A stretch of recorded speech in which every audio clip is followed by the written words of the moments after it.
Assalamu alaikum. This is Muhammad Awais, and we are starting example 2.1 chapter 2 Griffiths 4 edition. Question हमें given है find the electric field Z above the midpoint between two equal charges Q a distance D apart. हमें electric field मालूम करनी है एक point P के ऊपर जो कि मिड पॉइंट से किसी डिस्टेंस के ऊपर है और वो डिस्टेंस है Z और Q1 Q2 के दरमियान जो डिस्टेंस है वो D है, वो जो distance D apart. Mid point से Q2 तक का डिस्टेंस और मिड पॉइंट से Q1 का डिस्टेंस कहलाएगा D/2। हमें इलेक्ट्रिक फील्ड मालूम करनी है।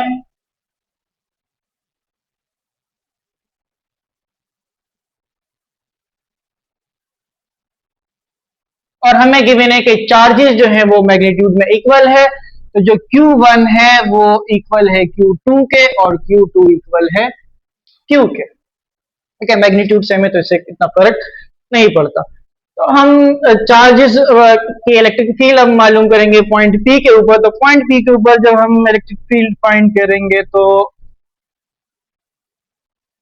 दिस वन एंड दिस, और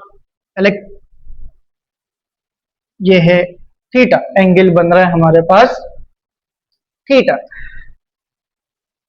Q1 से P तक का जो डिस्टेंस है वो R, Q2 से this is already R, angle theta and electric field Q1 के अलोंग जो इलेक्ट्रिक फील्ड होगी वो कहलाएगी E1 और Q2 के अलोंग जो फील्ड होगी वो E2। अब इसको कंपोनेंट्स में रिजॉल्व करते हैं। रिजॉल्व करेंगे तो हमारे पास x की डायरेक्शन में भी मौजूद है, ये हो जाएगा EX1 इलेक्ट्रिक फील्ड, और इलेक्ट्रिक फील्ड z डायरेक्शन के अंदर EZ1 because this is z direction. This is EX2। ठीक है, अब डायरेक्शन क्या है इलेक्ट्रिक फील्ड के? पॉजिटिव चार्ज है, ऑलरेडी आप जानते हैं पॉजिटिव चार्ज हमेशा अवे होता है, और ये हो जाएगा EX2 and this is EZ2। Diagram समझ में आ गया? अब सॉल्व करते हैं। अब दायरे में बस दो कंपोनेंट्स है, y कंपोनेंट्स तो है नहीं, एक है x कंपोनेंट और एक है z कंपोनेंट।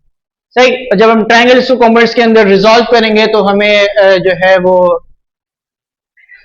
ट्रिग्नोमेट्रिक रेशियोज भी यूज करनी पड़ेगी। अब x डायरेक्शन के अंदर जो हमें एंगल मिलेगा वो हमें मिलेगा साइन थीटा, और z डायरेक्शन के अंदर जो हमें एंगल मिलेगा वो मिलेगा कॉस थीटा। क्यों?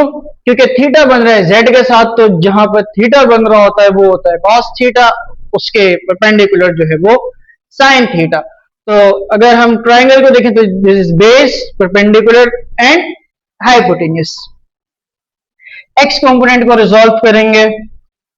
एक्स कंपोनेंट या इलेक्ट्रिक फील्ड अलोंग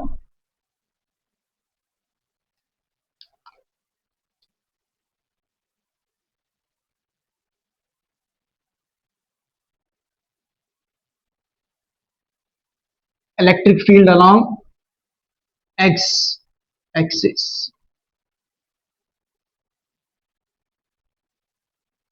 और हॉरिजॉन्टल कंपोनेंट्स कह सकते हैं, along हॉरिजॉन्टल कंपोनेंट्स कह सकते हैं, x कंपोनेंट कह सकते हैं। इसके ऊपर हम इलेक्ट्रिक फील्ड्स को हम क्या करेंगे? ऐड करेंगे। तो this is EX1 sorry sine theta plus E2 EX2 sine theta. लेकिन हम यहां गौर करें तो EX2 जो है वो अपोजिट डायरेक्शन के अंदर है इलेक्ट्रिक फील्ड, तो इलेक्ट्रिक फील्ड अपोजिट डायरेक्शन की वजह से ये इसकी डायरेक्शन नेगेटिव हो जाएगी। तो EX is equals to EX1 sine theta minus EX2 sine theta. EX1 EX2 cancel, तो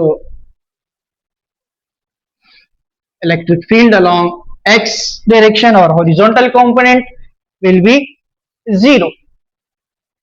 Okay, electric field along vertical components.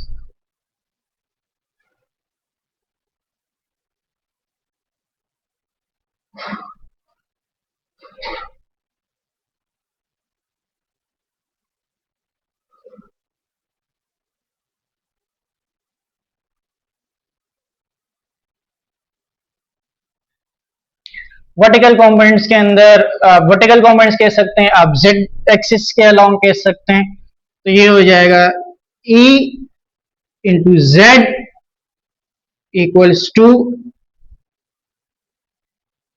EZ1 cos theta plus EZ2 cos theta.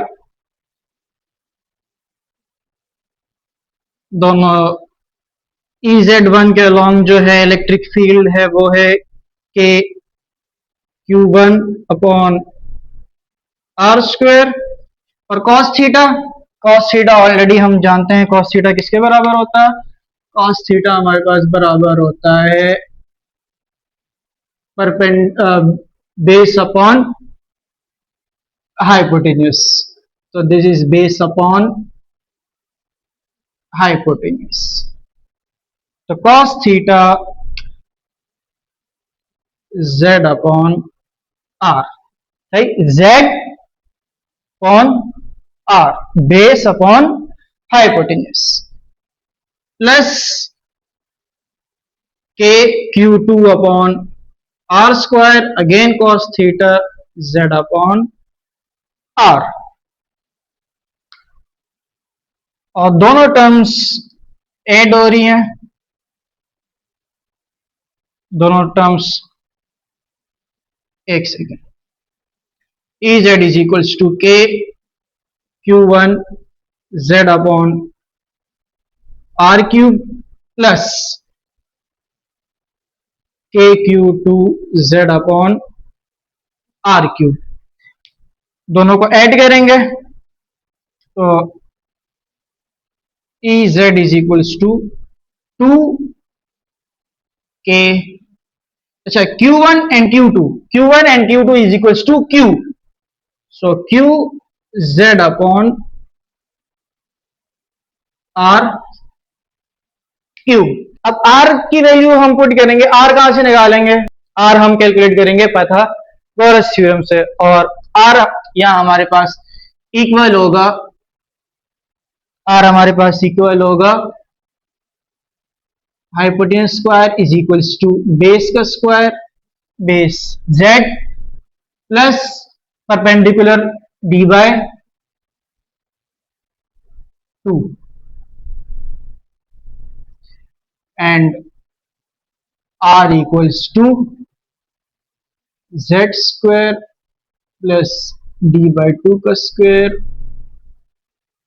Square root.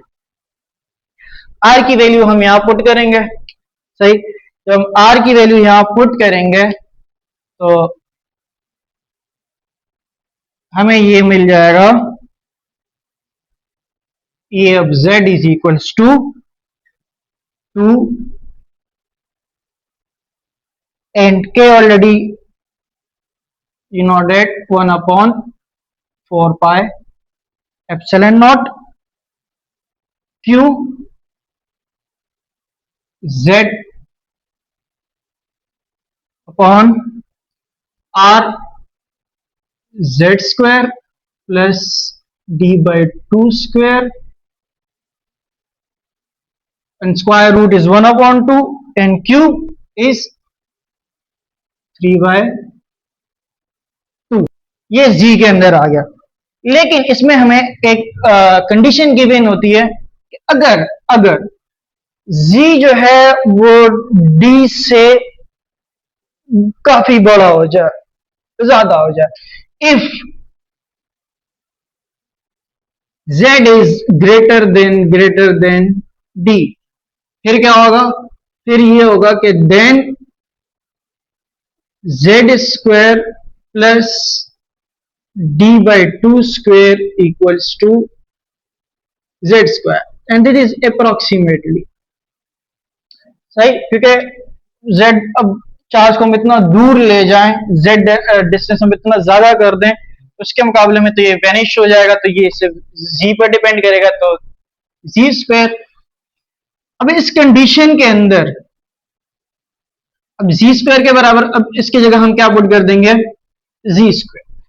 तो ई of Z जो है वो हमें किसके बराबर मिल जाएगा, हमें बराबर मिल जाएगा 2 1/4 पाई epsilon not Q Z upon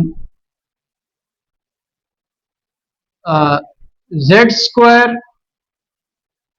3/2 into Z direction. सही, ओके, तो E of Z is equals to 2 1/4 pi epsilon naught से cancel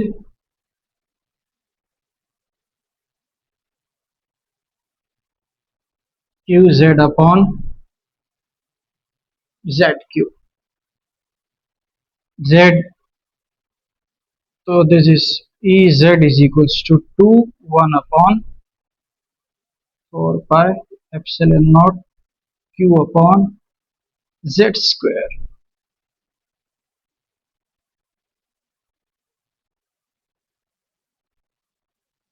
This is our final answer. और अगर आप गौर से देखो तो ये अगेन वही पॉइंट चार्ज हमें देखने को मिलता है कि के क्यू अपॉन आर स्क्वायर।